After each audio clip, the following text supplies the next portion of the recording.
नमस्कार दर्शकों, कार्यक्रम जनवाणी में आप सभी का हार्दिक स्वागत है, अभिनंदन है। दर्शकों, जैसा कि आप जानते हैं, कार्यक्रम जनवाणी के माध्यम से हम जनता से जुड़े मुद्दे और जनता की आवाज़ को आपके बीच लेकर आते हैं। और दर्शकों, आज हम आपको बताने वाले हैं कि विभाग स्तर पर पेंशन और पारिवारिक पेंशन से जुड़े क्या क्या मुद्दे होते हैं, किस प्रकार से हम इसका निदान आज इस प्रोग्राम के तहत आपके लिए लेके आएँ। और दर्शकों, इस विषय पर और जानकारी देने के लिए आज हमारे साथ स्टूडियो में मौजूद है दो खास मेहमान। मेरे सामने बैठे हैं हंसराज हीर जी, जो कि हैं senior accounts officer, AG office Himachal Pradesh से। सर, आपका इस कार्यक्रम में स्वागत है। Thank you. और उन्हीं के बगल में बैठे हैं अनुज रोहिल जी, जो कि हैं असिस्टेंट अकाउंट ऑफिसर। इनका भी हम स्वागत करेंगे। ये भी एजी ऑफिस से हमारे साथ आज जिस प्रोग्राम में स्पेशल आए। सर, आपका भी इस कार्यक्रम में स्वागत है। दर्शकों, मैं आपको ये बताना चाहूँगा कि एक लाइव फ़ोन इन कार्यक्रम है। अगर आप हमारे एक्सपर्ट्स के साथ कोई बातचीत करना चाहते हैं, आपके कोई सुझाव है, कोई शिकायत है, उसका आप निदान चाहते हैं, तो प्लीज़ नीचे दिए गए नंबरों पे आप संपर्क कर सकते हैं। हमारे नंबर हैं 28000177, दूसरा नंबर है 28000178। मैं दोबारा रिपीट कर रहा हूँ, 28000177, 28000178। अगर आप शिमला के बाहर से कॉल कर रहे हैं या अपने मोबाइल से हमें कॉल कर रहे हैं, तो प्लीज़ शिमला का STD कोड 0177 लगाना ना भूलिएगा। आपकी कॉल्स की हम बेसब्री से इंतज़ार करें। सर, आज हम आप लोगों से जानने वाले हैं पेंशन के बारे में। और जब हम पेंशन की बात करते हैं तो पारिवारिक पेंशन का भी जिक्र साइमल्टेनियसली उसके साथ किया जाता है। तो सबसे पहले अनुज रोहिल जी, आप असिस्टेंट अकाउंट ऑफिसर हैं एजी ऑफिस हिमाचल प्रदेश में। मैं आपसे ये जानना चाहूँगा, हम पेंशन की बात करते हैं, हम कहते हैं सर्विस की बात करते हैं कि हर इंसान का सपना भी होता है कि कहीं ना कहीं वो गवर्नमेंट जॉब में आए। और जब हम पेंशन की बात करते हैं तो पेंशन देने का कारण क्या है? जब एक हिमाचल प्रदेश सरकारी कर्मचारी अपना पूरा सेवा काल पूरा करता है, जिसमें न्यूनतम 10 वर्ष होने चाहिए जी, तो उसके पश्चात सरकार उन्हें पेंशन लगाती है और रिटायरमेंट पे दूसरे बेनिफिट्स भी देती है, जैसे ग्रेच्युटी की पेमेंट। और अगर कर्मचारी ने कम्यूटेशन के लिए अप्लाई किया है, जिसके लिए वो मैक्सिमम 40% ऑफ दी पेंशन के लिए अप्लाई कर सकता है, वो मिलती है। और साथ में जो ये पेंशन मिलती है, ये उनको अपनी वृद्धावस्था में एक सोशल सिक्योरिटी प्रोवाइड करती है, जो कि एक सरकार द्वारा बहुत ही अच्छा स्टेप लिया जाता है। जी। और कहीं ना कहीं हंसराज हीर जी, आप भी इस चीज़ को एग्री करते हैं, जब एक कर्मचारी एम्प्लॉय की हम बात करते हैं, जब वो सर्विस में आता है, बहुत सारा साल वो सर्विस में देता है, कहीं ना कहीं हम स्टेट की बात करें, सेंटर की बात करें, जो एम्प्लॉयज़ होते हैं वो कई बार बहुत ऐसी परिस्थितियों में भी सर्विस देते हैं जो कि काफ़ी टफ होती है। हम देखते हैं कि कोई व्यक्ति साउथ इंडिया से आके हिमाचल जैसी दुर्गम क्षेत्र में भी सर्विस दे रहा है, कोई उत्तर प्रदेश से आके यहाँ सर्विस दे रहा है, और वैसी वाइस वर्सा यहाँ के लोग भी बाहर जाते हैं। तो कहीं ना कहीं उनके जिसको वृद्धावस्था की, जैसे अनुज जी ने बात भी की, उसको देखना बहुत ज़्यादा ज़रूरी है। जी। एक्चुअली बुढ़ापा अल्टीमेटली सभी को आना है, और जो सरकारी कर्मचारी है सारी उम्र से सर्विस सेवा की होती है और उसका एक निश्चित आय होती है जी। नेचुरली अपनी जिम्मेवारियाँ होती हैं, उसने अपना घर बनाना है या बच्चों की पढ़ाई वगैरह करनी, तो सोशल सिक्योरिटी, ताकि वो किसी के आगे मोहताज ना हो जाए जी। इसके लिए ये बहुत पहले से ओल्ड पेंशन स्कीम जिसको कहते हैं, CC पेंशन रूल 1972 जो बन गए थे, उसके तहत सभी को पेंशन दी जाती है। और मेरे हिसाब से पेंशन जिसको मिलती है बहुत खुशनसीब होता है वो जी, क्योंकि वो किसी के ऊपर डिपेंड नहीं होता, अपना एंजॉय कर सकता है, अपनी इवन दूसरों को देगा ही, वो लेने लायक नहीं, किसी की जरूरत नहीं है उसको। जी बिल्कुल, बहुत ही बेखूबी आपने ये बात कही है, कहीं ना कहीं पेंशन बहुत नसीब वालों को मिलती है। हंसराज जी, मैं आपसे जानना चाहूँगा, जब हम पारिवारिक पेंशन की बात करते हैं तो पारिवारिक पेंशन और पेंशन में क्या फ़र्क है, अगर आप थोड़ा हमारे दर्शकों को बताएँ। जी, पारिवारिक पेंशन, एक तो पारिवारिक पेंशन दो तरह की होती है। एक तो जो एम्प्लॉय रिटायर हो रहा है और बाद में उसकी डेथ हो जाती है, तो एक तो पेंशन वो है जी, पारिवारिक पेंशन, एक उसकी परिवार को लगती है। एक पारिवारिक पेंशन है वाइल इन सर्विस, अगर डेथ हो जाती है तो डायरेक्ट जो पेंशन लगती है, एक वो होती है जी, और वो नॉर्मली स्पाउस को लगती है। सबसे पहला हक जो है वो स्पाउस का है। अगर कोई लेडी सर्विस करती है तो उसके हस्बैंड का है, और हस्बैंड सर्विस करते हैं तो उसकी वाइफ का सबसे पहला हक है। उसमें इनकम क्राइटेरिया कोई नहीं है जी। और उसके बाद जब वो स्पाउस नहीं हो तो उसके बाद बच्चों का अधिकार आ जाता है, और बच्चों का अधिकार आता है up to 25 years of age, और 25 साल तक भी उसमें कंडीशन होती है कि एक तो उनकी मैरिज नहीं होनी चाहिए, और उनकी इनकम जो है minimum family pension plus DA उसके ऊपर जो मिलता है, उससे ज़्यादा इनकम नहीं होनी चाहिए। अगर नौकरी लग जाते हैं तो उनकी पेंशन बंद, पारिवारिक पेंशन बंद हो जाती है जी। और अनुज जी, मैं ये भी आपसे जानना चाहूँगा, सर ने जैसा बताया कि पारिवारिक पेंशन और पेंशन में क्या फ़र्क होता है। जब हम पेंशन की बात करते हैं तो पेंशन कैसे नियत की जाती है, क्या कैलकुलेशंस करी जाती हैं, चाहे हम एजी ऑफिस की बात करें या अगर हम DDA की बात करें जो गवर्नमेंट एम्प्लॉय होता है, पेंशन कैसे हम डिसाइड करते हैं कि किसी व्यक्ति को कितनी पेंशन मिलेगी? जब एक कर्मचारी सेवानिवृत्त पे होता है तो DDO द्वारा उसका केस हमें फॉरवर्ड किया जाता है, जी। तो हम उसमें उनकी पेंशन फिक्सेशन चेक करते हैं, पे फिक्सेशन, और जो उनकी फाइनल पे फिक्सेशन आती है उसका हम 50% उनको पेंशन लगाते हैं जी। In life cases. और पेंशन वैसे डिफरेंट टाइप की होती है। अगर VRS होती है तो हम उसमें ये चेक करते हैं कि उसने मिनिमम 20 साल की सर्विस पूरी करी हो, और इनवैलिड पेंशन भी होती है। इस जी। प्रकार की डिफरेंट कैटेगरीज की पेंशन होती है। वो जो पेंशन डिसाइड होती है उसी बेसिस पे व्यक्ति की कम्पिटिशन अमाउंट भी डिसाइड होती है। जी। और उसके अलावा ग्रेच्युटी, जैसे मैंने आपको पहले बताया, ग्रेच्युटी की पेमेंट भी की जाती है। जी। हंसराज जी, जैसा कि अनुज जी बता भी रहे हैं कि कहीं ना कहीं पेंशन डिसाइड करने में काफ़ी सारे फैक्टर्स होते हैं कि ये भी देखा जाता है आप सर्विस आपकी कितने सालों की है, किस प्रकार से आप उसमें ग्रेच्युटी वगैरह का भी इन्वॉल्वमेंट इसमें रहता है। जब हम पेंशन की बात करते हैं, कि जब हम नियत करने की बात करते हैं कि पेंशन के लिए ये फैक्टर्स होते हैं, हम अक्सर ये देखते हैं कि कई बार आप भी इस चीज़ को एग्री करेंगे कि कुछ लोगों को कहा यह जाता है कि जिस दिन आप सेवानिवृत्त होते हैं उसके मतलब अगले दिन ही आपको पेंशन लग जानी चाहिए, बट कुछ कारणवश हम ये देख रहे हैं कि लोगों की वो पेंशन नहीं लगती। तो क्या आप टिप्स एंड ट्रिक्स लोगों को बताएंगे कि क्या उन चीज़ें उनको पहले ही कर लेनी चाहिए जब उनकी सेवानिवृत्त होने वाली जो डेट है वो आ रही है? एक्चुअली एक तो मैं आपको बता दूं आपके माध्यम से, दूरदर्शन के माध्यम से, कि जो 15/5/2003 से पहले जॉब में आए हुए, उसके बाद तो NPS स्टार्ट हो गई थी, तो उनको अपने पेपर जो है पेंशन पेपर, जो रूल में प्रोविज़न भी है, वो 6 महीने पहले भर देने चाहिए। और DDO को 6 महीने, हमारे कार्यालय को 6 महीने पहले भेजें, उसकी सारी फॉर्मेलिटी करके, उसमें चाहे उनकी लीव का है या पे का है, सारा चेक करके, और वो केसेस हमारे को भेज दें। अगर वो हमारे पास समय पे केस आगे हों, जितने मामले हमारे पास आए होते हैं, आपने ज़्यादातर देखा होगा कि हम लोग कोशिश करते हैं कि विद इन 1 मंथ हम उन केसेस को निपटा दें। रिवीजन केसेस अलग हो सकते हैं, उसमें टाइम लग सकता है, लेकिन जो फ्रेश केसेस हैं, जो रिटायर होने वाले कर्मचारी हैं, उनके मामले सारे के सारे हम 99% हम 1 महीने में कर देते हैं। और जब हम 1 महीने में कर देते हैं तो डेफिनेटली रिटायरमेंट का टाइम उनको मिल जाता है। इवन हमें 6 महीने पहले केस आ जाएगा तो रिटायरमेंट से बहुत पहले हम उनको मामले भेज देते हैं यहाँ से करके, और जब वो रिटायर होंगे तो उनको पेंशन भी मिल जाएगी, ग्रेच्युटी भी मिल जाएगी और कम्पिटिशन भी मिल जाएगी, कोई दिक्कत नहीं आती। जी, कहीं ना कहीं प्रोएक्टिव रोल आपको लेना पड़ेगा जब आप सेवानिवृत्त होने वाले हैं। उससे पहले अगर आप सारी चीज़ें कर लें, जिसको हम कहते हैं पेपर वर्क, अगर आप टाइम से कर लें तो कहीं ना कहीं आप फटाफट आप पेंशन के हकदार भी हो जाएंगे। अनुज जी, जब हम पेंशन की बात करते हैं तो हम ये भी कहते हैं कि साथ साथ में GPF, तो ये GPF पेंशन से किस प्रकार से अलग है, और ये GPF जो एक खाता है ये किस प्रकार से कार्य करता है? जब एक कर्मचारी सर्विस ज्वाइन करता है तो जब उसकी 1 साल की सर्विस होने वाली होती है, तब DDO GPF अलॉटमेंट के लिए उनका केस भेजता है, जिसमें हम GPF अलॉटमेंट करते हैं। जब GPF अलॉटमेंट हो जाती है तब उनकी सब्सक्रिप्शन शुरू होती है, जो कि उनकी रिटायरमेंट के 3 माह पूर्व बंद कर दी जाती है। जी।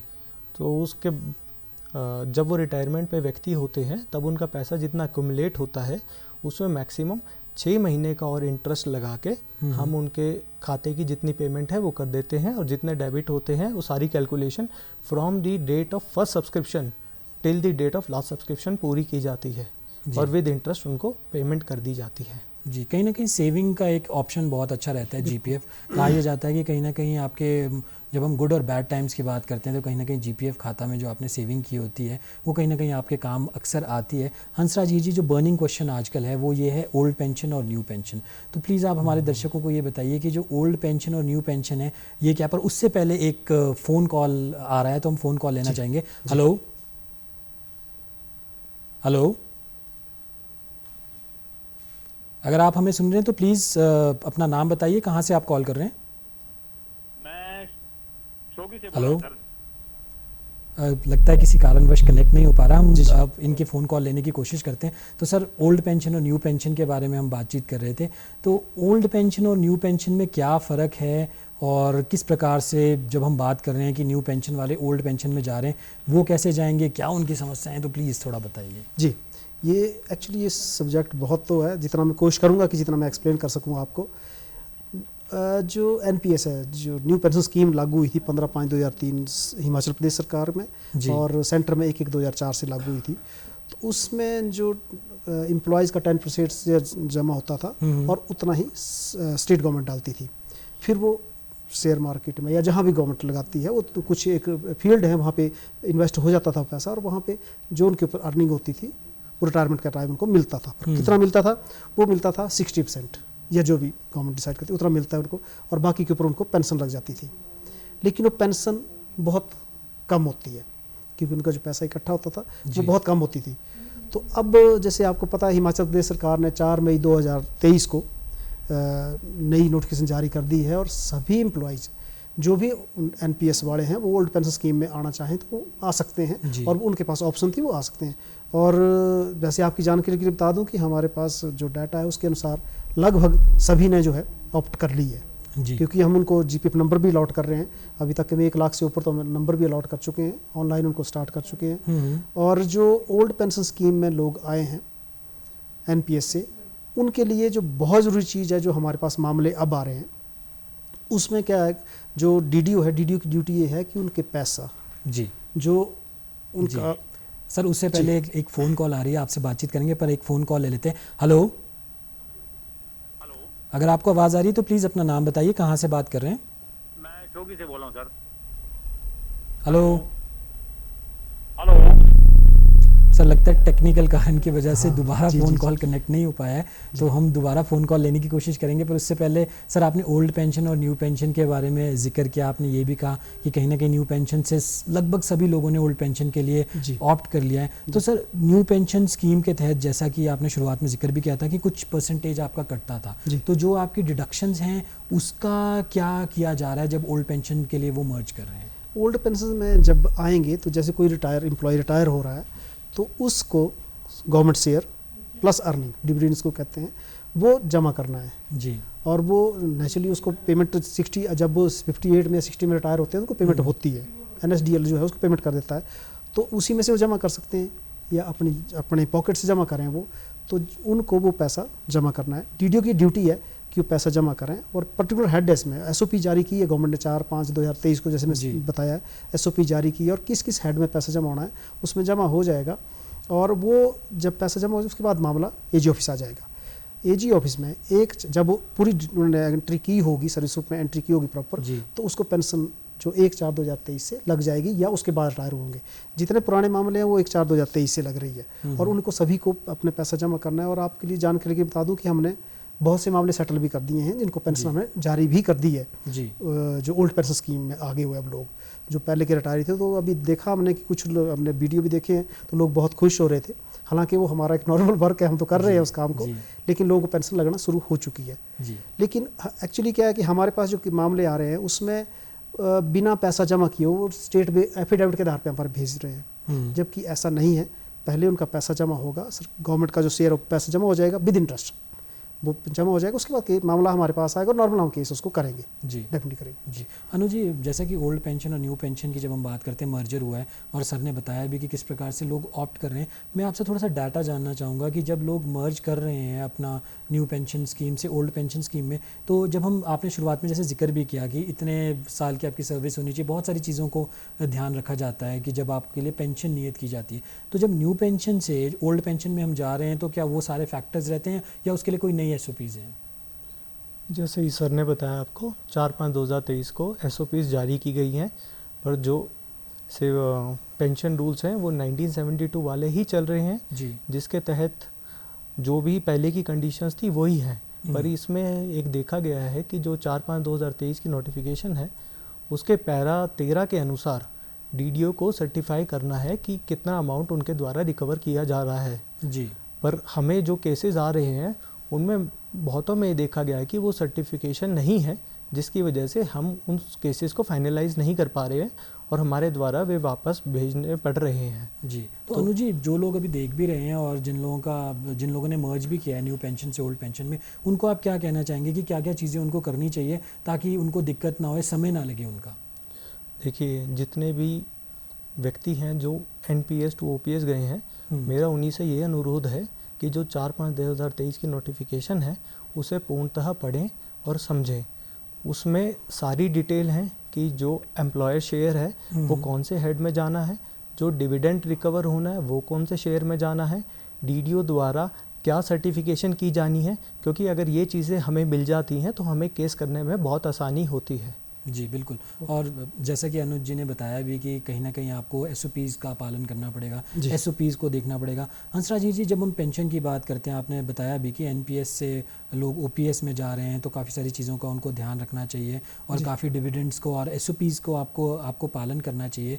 मैं आपसे ये जानना चाहूँगा, जब आप न्यू पेंशन से ओल्ड पेंशन में जा रहे हैं, तो जो आपका जीपीएफ का जो खाता रहता है या फिर आपने जो पेंशन के लिए जो ऑप्ट किया होता है, कि वो सारी भी नई सिरे से आपको फॉर्मेलिटीज़ करनी पड़ेंगी? जी, जो जैसे किसी ने पहले भी कहीं जीपीएफ के खाते खोले थे, लेकिन वो नहीं चल रहे थे, क्योंकि जब वो एनपीएस में थे तो एनपीएस का एक अलग से खाता था, उनको प्राण नंबर वगैरह लगना था। तो कईयों को ये भी एक थोड़ा सा मिसअंडरस्टैंडिंग है कि हमारा पहले तो खाता था ही जीपीएफ का, तो अब ज़रूरत नहीं है, जबकि अब नया खाता खुलेगा, क्योंकि स्टेट गवर्नमेंट ने इसको जो लागू किया है वो 1/4/2023 से किया है लागू, सभी के लिए किया है, नो डाउट, कि जिसकी भी 10 साल नौकरी होगी उसको पेंशन लग जाएगी और जीपीएफ खाता उसका खुल जाएगा जिसकी अभी सर्विस है। तो इसमें ये कंडीशन नहीं कि उसकी 1 साल नौकरी बची है या 10 साल बची है या 15 जो भी बची है, लेकिन उसको जीपीएफ का अकाउंट नंबर, अगर उसने ओपीएस में आ गए हैं तो जीपीएफ अकाउंट नंबर उसको ले लेना चाहिए। और आजकल तो आपकी जानकारी के लिए बता दूं कि हमने तो ऑनलाइन ले लिया सारे का सारा जीपीएफ, ताकि लोगों का जीपीएफ कटना टाइम पे शुरू हो जाए। इसलिए हमने जो है सभी को अनुरोध किया डीडीओ से कि सारे के सारे जो हैं वो ऑनलाइन इसको भरें, फॉर्म को भरें।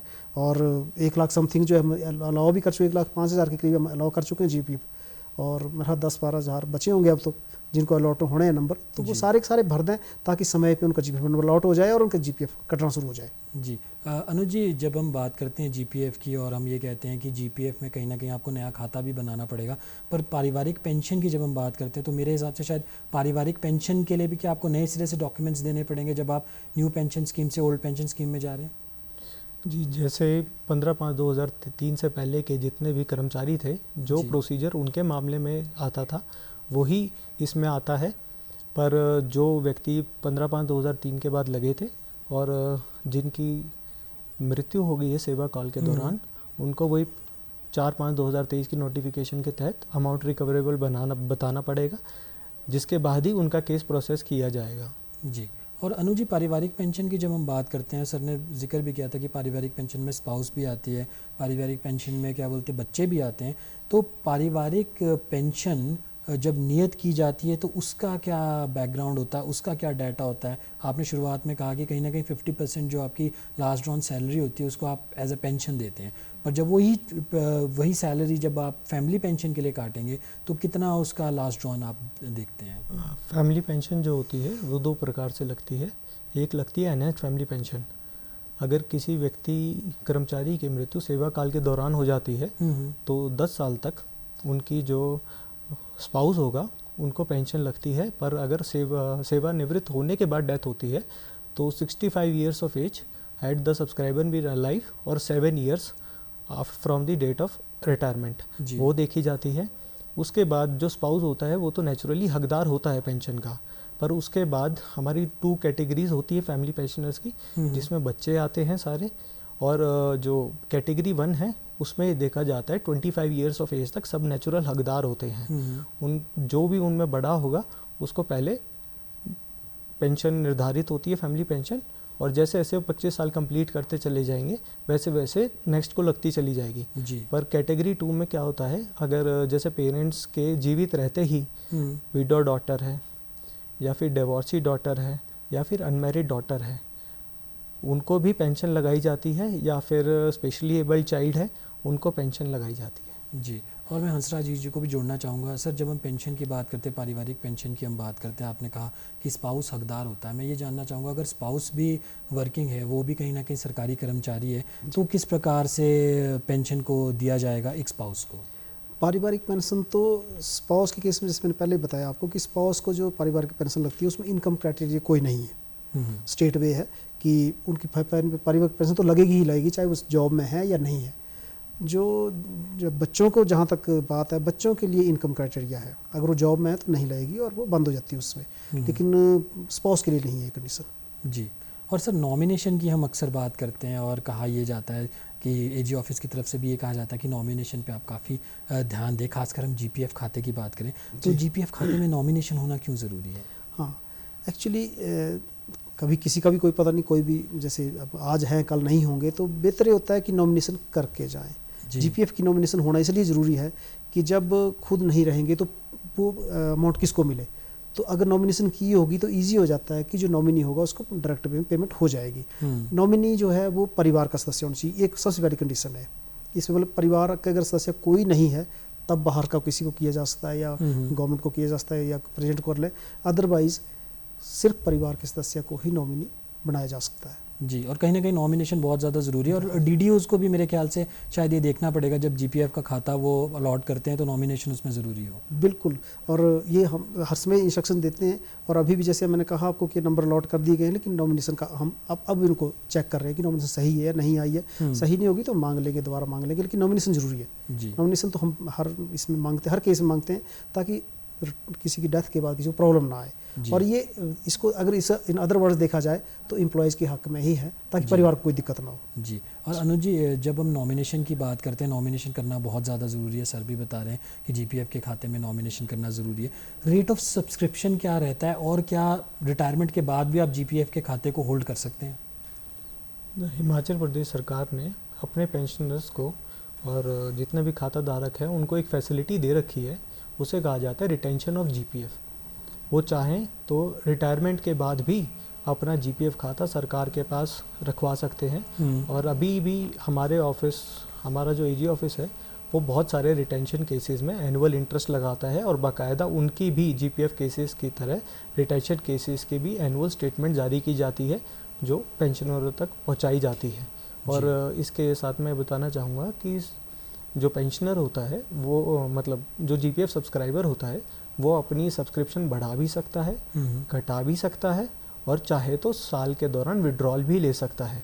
पर जिनका रिटेंशन केसेस होता है उनकी तो सब्सक्रिप्शन बंद हो जाती है रिटायरमेंट से 3 महीने पहले, पर वो भी अपना विड्रॉल ले सकते हैं। जी, और जब हम पेंशन की बात करते हैं, कुछ लोगों के ये थोड़ी सी ग्रीवियंस ये रहती है कि जो हमारी पेंशन है वो समय के साथ नियत नहीं हुई है, उसमें डीए नहीं लगे हैं, या और काफ़ी सारे रिवीजन के केसेस की मैं जिक्र कर रहा हूँ हंसराज जी। तो जो रिविजनल केसेस होते हैं उसमें क्या प्रॉब्लम रहती है, क्या प्रॉब्लम्स आप देखते हैं, और क्या सोल्यूशन है रिविजन केसेस का? एक जो फ्रेश केस है उसमें तो कोई दिक्कत नहीं, उसको तो हम टाइम पे कर ही रहे हैं, उसमें तो कोई दिक्कत ही कोई नहीं हो, तो मैं बता ही रहा हूँ आपको कि विद इन 1 मंथ कर रहे हैं। रिवीजन केसेस में प्रॉब्लम ये आई थी कि बहुत से 45,000 एंड 47,000 के करीब हमारे पास केसेस आ चुके थे। तो जो 7 साल का रिवीजन था तो टाइम तो लगना ही था, और हमने कुछ आउटसोर्स किया, हमने रिटायरीज़ को भी लिया। और आपकी जानकारी के माध्यम से यहाँ से बता दूँ कि हमने 37,000 के करीब केसेस जो हैं वो निपटा दिए हुए रिवीजन, जो पोस्ट 2016 के हैं, और बाकी लगभग 10,000 के करीब केसेस बचे हैं, और विद इन 3 और 4 मंथ हम उनको बिल्कुल मतलब पूरी तरह से कर देंगे। जी, और रिवीजन केसेस की जब हम जिक्र करते हैं, मैं आपसे ये जानना चाहूँगा, और मैं चाहूँगा कि अनुज जी थोड़ा इसमें ये बताएं कि जैसे रिवीजन केसेस के लिए लोग एजी ऑफिस आते हैं या एजी ऑफिस में अपनी ग्रीवियंसेस देते हैं, तो क्या कोई ऑनलाइन माध्यम से भी आप अपनी प्रेजेंटेशन दे सकते हैं, या फिर आपकी वेबसाइट पे जाके, या कोई इस प्रकार की कोई ऐप भी है? हमारी ऑफिशियल जो वेबसाइट है उस पर बाकायदा जो किसी को भी कोई ग्रीवेंस है तो वहाँ पे वो पूरी ग्रीवेंस सबमिट कर सकता है, जिसका रिप्लाई हमारे द्वारा उनके बताए हुए ईमेल आईडी पे या एड्रेस पे पूर्णतः पहुँचाई जाती है। हमारे पास जितनी भी ग्रीवेंसेस आती है, हमारे कार्यालय का ये रहता है कि जल्द से जल्द उन्हें निपटाया जाए, और जिसको भी ग्रीवेंस है या जितने व्यक्ति ऐसे हैं जिनको कोई भी डाउट है, उन सबके डाउट्स हम रिड्रेस करें टाइमली। जी, और एक और मैं और बता दूं कि जो ये कह रहे ग्रीवेंसेस सेल है वो डायरेक्ट हमारे हेड ऑफ डिपार्टमेंट के पास है। वो डायरेक्ट उसको मॉनिटर कर रहे होते हैं, तो हम लोग मतलब इसमें लैक ही नहीं कर सकते किसी भी तरह से। जी। और कहीं ना कहीं काफ़ी इजी भी रहेगा अगर कोई भी व्यक्ति अभी देख भी रहा है, और अगर उसकी कोई ग्रीवियंस है, चाहे वो रिवीजन के मामले हैं या फिर पेंशन से जुड़ा भी कोई भी मामला है, तो कहीं ना कहीं वो आप टेक्नोलॉजी का ज़माना है, आप इंटरनेट पे जाइए, आप एजी ऑफिस हिमाचल प्रदेश की वेबसाइट खोलिए, और मेरे ख्याल से जैसा आपने जिक्र भी किया कि कहीं ना कहीं आप लोगों के ईमेल्स और कॉन्टैक्ट नंबर भी उस पर रहते ही होंगे। हर चीज़ में आपको बताऊं कि हमारे पास, मैं जैसे बताया आपको 37,000 समथिंग केसेस कर चुके हैं हम, तो हमारे पास सबके कोई वो थोड़ी आया, फ़ोन थोड़ी आया, किसी ग्रीवेंस से थोड़ी आई है, किए सबके केसेस किए हैं, और औरों के भी कर रहे हैं हम। हालांकि हमारे यहाँ फ़ोन जो है वो आप साइट पे देखेंगे तो हमारे नंबर होते हैं वहाँ पे, तो फ़ोन आते हैं, हमारी कोशिश होती है कि उनका सेटिस्फाई कर सकें, लेकिन फिर भी हम बताते हैं कि थोड़ा सा धैर्य रखें आप, 2-3 महीने में हम सबके केसेस निपटा रहे हैं। और ये हमारे हेड ऑफ डिपार्टमेंट ने भी डायरेक्शन दिया हमें कि इनको जितनी जल्दी हो सकता है निपटाइए, और हमारी मेरा हाल दिसंबर अक्टूबर के एंड या दिसंबर के बीच में हम इसको ख़त्म कर देंगे। जी हंसराज जी, क्या ऐसे भी कभी चीज़ें होती हैं कि ऐसी सिचुएशन आ जाए कि जब पेंशन की जब हम बात करते हैं तो आपकी पेंशन रोक दी जाए या पेंशन सस्पेंड कर दी जाए, क्या ऐसे भी कोई कारण होते हैं? हाँ, ऐसे कारण होते हैं क्योंकि एक्चुअली जो पेंशन लगाई जाती है वो गुड कंडक्ट के लिए लगाई जाती है। अब कोई कुछ गलत कल्प्रिट हो जाए तो नेचुरली पेंशन रुकती भी है उसकी। हाँ, ये सही है कि उसके जो ऑर्डर हैं वो गवर्नर के थ्रू होते हैं और उसके ऑर्डर हम ही इशू कर सकते हैं।